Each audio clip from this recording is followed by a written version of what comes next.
Hola, buenas tardes, mi amigo. Let's talk about having a why. Having a why is kind of a cliche at this point. You've heard it before. When you embark on any sort of endeavor, whether it's business or fitness or whatever your goal happens to be, is what is your why? Come back to your why.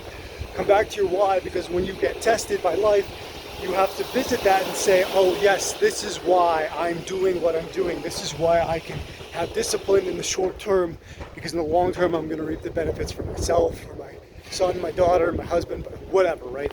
My bank account, whatever the reason happens to be. But I'm going to be frank with you. I don't believe people have a strong enough why. I believe that people need a catalyst so that they can pursue something. They have to have this deep, visceral pain before they move, before they take actions and steps towards becoming the person that they need to be, and continually do that. And I believe that the deeper the dissatisfaction with where they're at right now, the more likely they are to achieve their goal.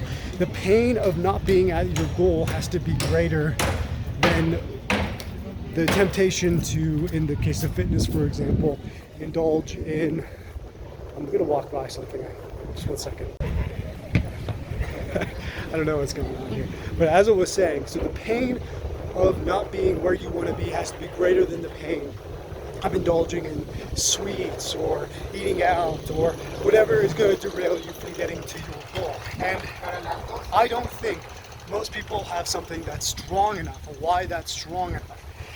And so here's how I'm kind of looking at things now. I would say that rather than put yourself, if your goal is fat loss, rather than put yourself in a massive deficit, which I know that I can do, because I can pick the right foods to do this and negate the hunger, but rather than do that, you're going to be led astray by friends who want to go out. The temptation is just going to be too great. And I know this is somebody who seeks variety. Hola. And so here's my perspective on this now. Don't do drastic changes. Just start with small changes. Start with adding walking into your life. Start with eating at maintenance calories.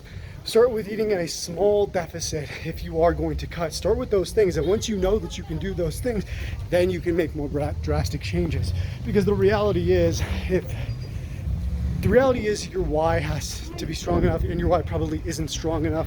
And if we look at athletes, what sets them apart is they've got a strong enough why. Yes, it is their genetics, it is their abilities, it's the fact that they've invested in that sport, for example, since they were a kid. They've had certain advantages, but the advantage that they have over other people is they want it bad. They want it more.